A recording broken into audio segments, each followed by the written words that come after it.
जय हिंद साथियों, स्वागत है आप सभी का आज फिर से आपके अपने YouTube चैनल राम राजा GS पॉइंट पर। जैसा कि मैं बता दूं कि आपको लगातार मैथ्स में हम वीडियो अपलोड कर रहे हैं और हम लगातार आने वाले सभी एग्जामों को ध्यान में रखते हुए इस टाइप और उस पैटर्न के मैथ के क्वेश्चन हम आपको डालेंगे या वीडियो बनाएंगे जो अक्सर पेपरों में पूछे जाते हैं। बाकी जितना भी पढ़ाने का जो सिस्टम है वो आप सोचो छोड़ो, लेकिन हम सिर्फ उस पैटर्न पे आधारित आपको क्वेश्चन ला रहे हैं जिस पैटर्न पे आधारित क्वेश्चन एग्जाम में पूछ रहे हैं। बाकी हमारा जो मोटिव है वो ख़त्म है, मतलब कि उसको छोड़ो आप कि क्या पढ़ाना क्या नहीं पढ़ाना। लेकिन मैथ जो है, मैथ के हम वो सवाल आपको लाएंगे और बहुत आसान तरीके से करने के लिए आपको कोशिश करेंगे जो आपको ना कहीं फॉर्मूला लगाना, ना आपको कुछ नहीं करना, सिर्फ जो है कैलकुलेशन और मल्टीप्लाई वगैरह एडिंग और ये सब चीज़ें अगर आप कर लेते हैं तो आप इन सवालों को बना लेंगे, गारंटी से बना लेंगे। देखिए आप, जैसे पहला क्वेश्चन लिखा है हमारा, यदि 9800 रुपये एक फोन की कीमत का, ध्यान रखना यहाँ पर पूछा है, यदि 9800 रुपये जो हैं एक फोन की कीमत का 7/13 है, 7/13 है 9800 रुपया। तो जो पूछ रहे हैं कि फोन की कीमत कितनी है, आखिर जो है 9800 रुपया है वो ये कह रहा है कि उसके फोन की कीमत के 7/13 है, लेकिन फ़ोन की कीमत तो हमें पता ही नहीं। तो फ़ोन की कीमत कैसे निकालेंगे कि मान लो उस फ़ोन की कीमत को x मान लेते हैं कि पता नहीं क्या है। अब उसका जो है 7/13 9800 रुपया है। कितना है? 9800 रुपया। कुछ नहीं करना है, ऐसे सवालों को बहुत सिंपल तरीके से कर सकते हैं हम। 7 से इसको अपन काटेंगे तो 7 एकम 7 2 बचे, 7 चौको 28 और यानी पे आ जाएगा हम 1400। और 1400 में 13 का हम जब मल्टीप्लाई करेंगे तो हमारा जो आ जाएगा वो आ जाएगा 18200, यानी कि 18200 रुपये का मोबाइल फ़ोन की कीमत थी जो हमने आपको निकाल के बताई। कुछ नहीं करना, आप 1400 का 13 में मल्टीप्लाई कर दीजिए और x का मान आपको निकल के आ जाएगा। तो यहाँ से हम ऐसे सवालों को निकाल सकते हैं, बहुत ईजी तरीके से निकाल सकते हैं, इसमें कोई बहुत बड़ा इशू नहीं है। ठीक है, दूसरा क्वेश्चन जो लगा है, देखिए अगर आपको पढ़ना है और मेहनत करना है तो आपको जो है आप समझ सकते हैं इस चीज़ के लिए कि आज के दौर में, आज के टाइम पीरियड पर अगर देखें हम तो बहुत ज़्यादा मेहनत की आवश्यकता भी है, लेकिन एक सटीक रणनीति की भी बहुत अच्छी आवश्यकता है कि हमारे पास एक रणनीति जो है बहुत अच्छी होना चाहिए ताकि हम एग्ज़ाम को क्रैक कर पाए। तो रणनीति फायदा करती है, जैसे अगर आपको किसी दुश्मन से युद्ध लड़ना है तो आपको उसके बारे में, उसके बारे की सटीक रणनीति अगर आपको पता नहीं है और अगर आप युद्ध लड़ने पहुंच गए तो पक्का है कि हारेंगे आप। ठीक है, तो मतलब पेपर समझ लीजिए आप कि एक प्रकार से आपका दुश्मन है और उस दुश्मन पर हमको अपनी जीत बनाना है, यानी उसको हमको जीतना है। तो जीतना है तो उस दुश्मन की जो कमी है उसको हमको पता होना चाहिए और उन्हीं पर वार करना चाहिए हमें, तब जाके हम हरा पाएंगे। ठीक है, क्वेश्चन हमारा क्या लिखा है, प्रति वर्ष किस दर पर 12.5% में साधारण ब्याज जो है पर कोई राशि तिगुनी हो जाएगी, तिगुनी हो जाएगी। देखिए आप, अगर आपने साधारण ब्याज वाले सवाल पढ़े होंगे तो बहुत आसान तरीके से आप कर लेंगे कि हमको पता नहीं है, हमको सिर्फ समय दिया है कि 12.5 वर्ष में कोई राशि है जो अपने की 3 गुनी हो जा रही है, बस हमको तो इतना पता है। तो भाई हमको ये पता नहीं है तो हमें कुछ जरूरी नहीं है, हम पता कर लेंगे। कैसे कर लेंगे? तो पूछ रहे हैं कि जो ब्याज है वो कितना % चला होगा, उस पर जो राशि है वो तिगुनी हो गई। तो कैसे पता करेंगे? देखिए साधारण ब्याज का जो आपने सूत्र पढ़ा होगा वही है सूत्र कुछ चेंज नहीं करना। अगर आप चाहो तो साधारण ब्याज के 90 से लेकर 95% सवाल सिर्फ एक फॉर्मूला से लगा सकते हो, SI बराबर P गुणे R गुणे T से। अगर आपको कोई अलग अलग फॉर्मूला बताता है तो हम ये कह रहे हैं कि वो गलत है, एक सिर्फ फॉर्मूला से, और जी हम बचपन में पढ़ते हैं कि इससे हम लगा सकते हैं आसान तरीके से। कैसे लगाएंगे? देखिए, प्रति वर्ष किस दर पर साधारण ब्याज जो है उसकी राशि तिगुनी हो जाएगी। अब हमारे पास मूलधन नहीं है तो मूलधन को हम मान लेते कितना, 100 रुपया। अब हमें पता है कि तिगुनी हो जा रही है, यानी कि जो राशि है वो 3 गुनी हो जा रही है, 3 गुनी यानी 300। तो आप समझिए कि ब्याज कितना जा रहा है हमारा, 200 रुपया ब्याज लग गया।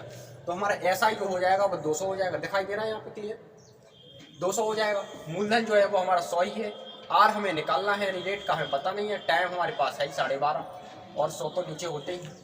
कुछ नहीं करना आपको, बहुत सिंपल है। देखो इस 100 से हम इस 100 को हटा देंगे, यानी कट जाएगा, बचा क्या, ये बचा। तो अब इसका भाग देंगे हम, तो यहाँ पर एक जीरो बढ़ जाएगा।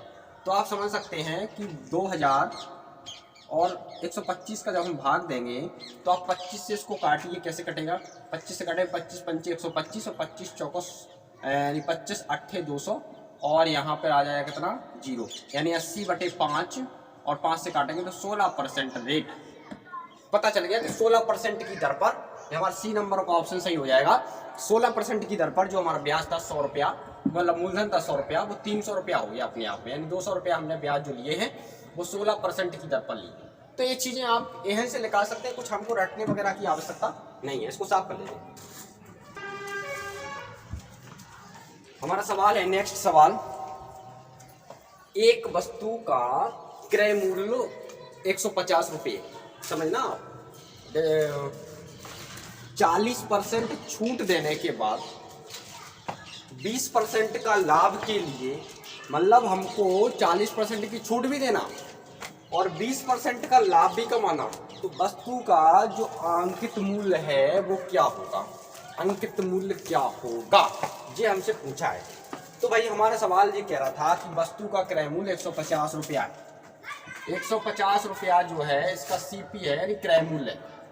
भाई हमको पता है कि क्रय मूल्य जो है वो 150 रुपया है, लेकिन सवाल में ये कहा गया है कि 40% की छूट देने के बाद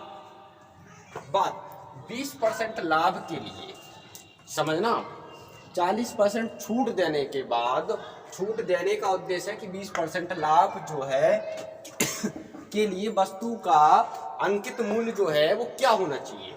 तो पहले हम इसका 20% का लाभ निकाल लेते हैं। तो 150 का अगर हम 20% निकालते हैं तो जो हो जाएगा हमारा 15 दूनी 30, यानी कि 150 रुपया तो थे और 30 रुपया 20% लाभ के हो गए, यानी 180 रुपया, समझना, 180 रुपया जो हमारा निकला है वो 180 रुपया निकला है। ठीक है, अब आपको ध्यान रखना है कि वो सवाल में कह रहे थे कि अंकित मूल्य पता नहीं है, लेकिन उस पर हमको 40% की जो है कि छूट देना है। 40% की जब हम छूट देंगे तो हमारा जो हो जाएगा 40/100 और बराबर कितना, 180। 4 से इसको हम काटेंगे, 1 0 से 1 0, 4 से इसको काटेंगे, 4 चौको 16 और 4 पंचे 20, यानी जब हम इसमें गुणा करेंगे तो हमारा जो आ जाएगा अंकित मूल्य वो आ जाएगा 450 रुपया, कितना, 415 रुपीज जो हमारा होगा वो अंकित मूल्य होगा भैया। ठीक है, तो यहाँ तक हमें विश्वास है, उम्मीद है कि आपको समझ में आया होगा। अगर कोई गलती हो तो कमेंट बॉक्स में मुझे बता सकते हैं, इसमें कोई दिक्कत वाली बात नहीं है। एक क्वेश्चन है, कुछ पालतू जानवर, कुछ पालतू जो हैं जानवर हैं, है ना, सभी कुत्ते पालतू जानवर हैं, पालतू जानवर हैं। तो आप इस चीज को देखिए कि इसमें क्या है कथन में कि कुछ पालतू जानवर हैं, कुछ जो है सवाल लिखा है कुछ पालतू जानवर हैं, कुछ पालतू, यानी पालतू को मान लेते, कुछ पालतू जो है वो कुछ पालतू जो हैं वो जानवर हैं, पक्का। सभी कुत्ते पालतू जानवर हैं, तो इन कुत्तों, पालतू के अंदर क्या आ जाएगा, पालतू के अंदर आ जाएगा कुत्ते, पालतू के अंदर आ जाएंगे हमारे कुत्ते, क्योंकि सभी कुत्ते जो हैं वो पालतू जानवर हैं। तो इस तरह का जो है इसमें डायग्राम बनेगा। ये क्वेश्चन किसी कमेंट बॉक्स में पूछा था तो मैंने उसका मुंह बता दिया है। ठीक है, अब निष्कर्ष जो भी हो आप वहां से समझ लेना। ठीक है, एक और सवाल हम बताते हैं। सवाल लिखा है 6 क्रमागत संख्याओं का योग। 6 क्रमागत, इसका एक बहुत अच्छा ट्रिक हम आपको बता देते हैं। 6 क्रमागत संख्याओं का योग कितना है, 144 है मेरे साथियों। तो वो ये कह रहे हैं कि पहली संख्या और अंतिम संख्या का गुणनफल ज्ञात कर दो, गुणनफल ज्ञात कर दो, याद कीजिए, कर दीजिए भैया। इसको आप कैसे कुछ सेकंड में करेंगे वो देखना है। करना तो सबको ठीक है, लेकिन कैसे हम करेंगे। देखो करने का तरीका तो वो है कि आप संख्या को x मानो, x+1 मानो, x+2 मानो, x+3 मानो, और फिर उनको जोड़ो आप। वो दुनिया भर का जो खेल होगा वो हमें नहीं करना है, वो हमें क्या नहीं करना, नहीं करना है। हमको तो बहुत अच्छे तरीके से निकालना है। अगर हमसे पूछा 6 क्रमागत संख्याओं का योग 144 है, तो आप 144 में दे दीजिए 6 का भाग। दिखाई दे रहा है यहाँ पर 144 में 6 का भाग दिखाई दे रहा। 6 से आप काटेंगे तो 6 दूनी 12 और 6 चौको 24, यानी 24 जो संख्या होगी वो हमारे बीच की होगी। कितनी? बीच की। 24 के बाद आगे जाइए आप, 24 के आगे जाइए आप, 25 हो जाएगा, 26 हो जाएगा। ठीक है, यहाँ पर विषम संख्याओं का पूछा गया था, विषम संख्याओं का, 6 क्रमागत विषम संख्याओं का। तो 24 तो एक सम है, बीच की हो गई। इसके बाद आगे चले जाइए आप, 25 और 27 हो जाएगा। 27 के बाद 29 चले जाइए। इससे पीछे चले जाइए आप, 23 हो जाएगा। इसके पीछे आ जाइए आप, 21 हो जाएगा। और इसके पीछे आ जाएगी आप, 19 हो जाएगा। तो ये तीनों 6 संख्याएं हमारे पास निकल के आ गई, बहुत आसान तरीके से निकल के आ गई। अब हमसे पूछा क्या है, प्रथम संख्या और अंतिम संख्या का गुणनफल निकालो। तो 29 गुणा 19 कर लीजिए आप, जो हमारा आंसर आएगा वो 551 आ जाएगा। ये हमारा क्या हो जाएगा, राइट आंसर हो जाएगा। तो साथियों ये हमारा वीडियो था। इससे संबंधित जो भी सवाल परीक्षा में पूछे जा रहे हैं, हम उनके अकॉर्डिंग ही आपको सवाल कराने की कोशिश करते हैं। वो बहुत आसान तरीका भी बताते हैं। इस तरीके से आप अगर सवाल इस तरीके के आते हैं पेपर में, कहीं भी देखने को मिलते हैं, तो आप इन तरीकों को अगर फॉलो करते हैं तो आपके सवाल गारंटी से अच्छे तरीके से आप कर पाएंगे। धन्यवाद। वीडियो अगर अच्छा लगा हो तो लाइक शेयर सब्सक्राइब जरूर करें। जय हिंद।